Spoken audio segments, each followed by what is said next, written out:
Today I'm going to make a video for my Canadians out there who want a Prebuilt gaming PC. So if you're from Canada and you want to buy a new gaming desktop but you don't know which one to buy, don't worry, I've got you covered, because today I'll show you the best gaming PCs for different type of budgets that you can buy. But don't worry if you don't find it on this video, we'll have plenty of more budgets for your country down below in the description, as well with American gaming desktops in case you're American and you're also watching this video. But I basically make every single video about the US, so you can go ahead and watch those videos in the top right of the screen. Without more to say, let's start with the video. With the cheapest option on the list, we have the HP Pavilion gaming desktop, and I found it interesting that while searching for the best gaming desktops for every budget, basically they are really similar to the American gaming desktops and the same brands, and that's why you're going to see a lot of gaming PCs that are in America as well. But if you found better deals, definitely let me know. This one is around $1,000 Canadian, and it has the i5-10400F, 12 gigs of RAM on dual channel, 256 gigabytes of NVMe M.2 SSD with 1 terabyte of hard drive as well, and then you get the GTX 1650 Super for the GPU. Now this PC for 1080p gaming, it's actually pretty good, and I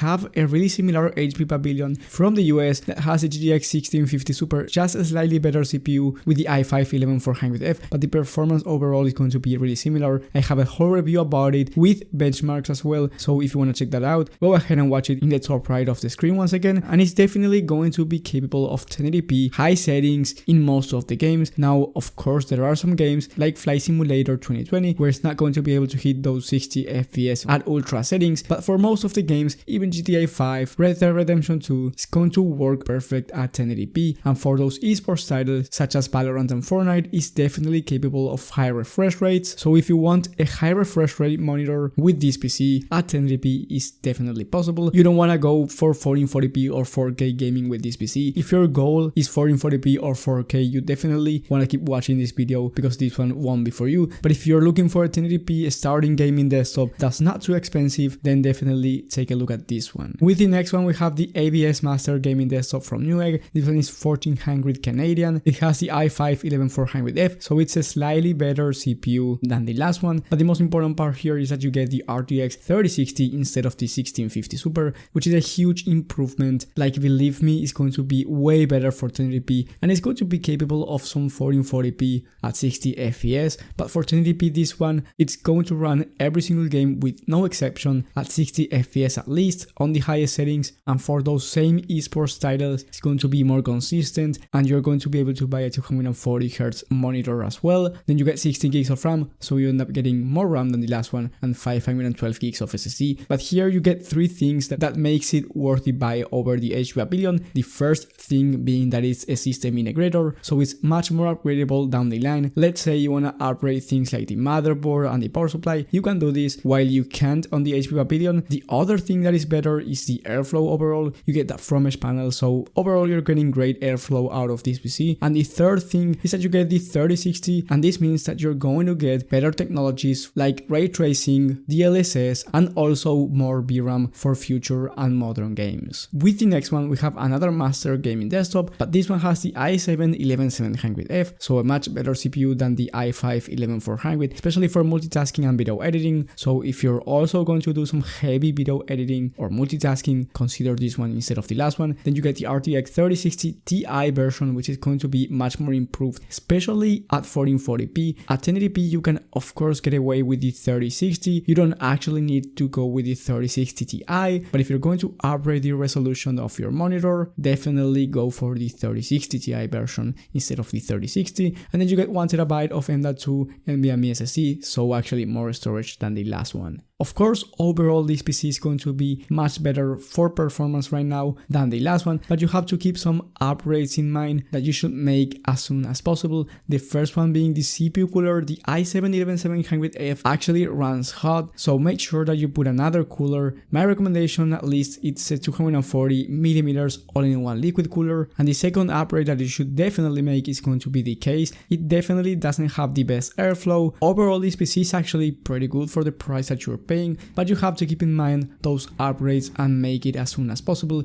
If you cannot do it right now, don't worry, you can make them down the line. And if you don't feel safe with temperatures overall with this PC, just go with the last one. Of course, you're going to lose on some performance, but the airflow is going to be better. So keep that in mind. If you can do these upgrades later on, definitely worth the buy. But if you're not going to be able to do them, I think the last one, it's actually a better one and you're spending way less than this PC. And with the last one, we had one that's actually 5,000 Canadian dollars, which is a high number, and you might be wondering, it's a huge jump of price, and I agree with you, but like I said before, you have plenty of more budgets down below in the description. I don't want to make this type of videos too long, and that's why I jumped from 2,000 all the way up to 5,000, but don't worry, I've got you covered basically with every type of budget. And we're talking about the ABS Legend Gaming Desktop. This one has the i7-12700KF. Finally, you get 12th gen of Intel, which is much more improved. Then you get the 3080 Ti version, which is really close to the 3090. We all know that the 3090 is the best GPU on the market right now. Then you get 32 gigs of RAM at 3200 MHz, 2TB of M.2 SSD, and a 5000X case. Overall, you get great airflow and you definitely get some great components, but consider that this is a super high-end gaming desktop. So ask to yourself before buying this PC if you really need it. If you're going to do some heavy video editing, heavy 4K 144Hz gaming, and a bunch of stuff that require a high-end CPU and a high-end GPU, then I think it's going to be worth the buy. But if you don't have the budget to do it, you definitely don't need this PC. You're gonna start with a lower-end gaming desktop and grow your way until you can buy a higher-end gaming desktop. But of course, some people want the best of the best, and I can't blame you. Definitely, this is a gaming PC that I would buy if I had the money to, but if I had the needs also. My PC right now actually has the i5-9400F, which is becoming old. I also have the RTX 2060 Super, which is a great GPU for the games I play. I play at 1080p 144Hz, so definitely an overkill for the type of games that I play. So keep that in mind. Maybe I will upgrade it soon, but that's because I need a better PC for video editing, because as you all know, I edit some of my videos, so I want a capable computer for that. But for gaming, I think the 2060 Super, maybe I will upgrade it to a 3060 Ti, I don't know yet, but it's not fully necessary. It's going to be definitely more than enough for me. So thank you guys for watching. If you found it helpful, leave a like and subscribe, but most importantly, hit the bell button so you get notified when I upload this type of content, which I do from 3 to 5 times a week.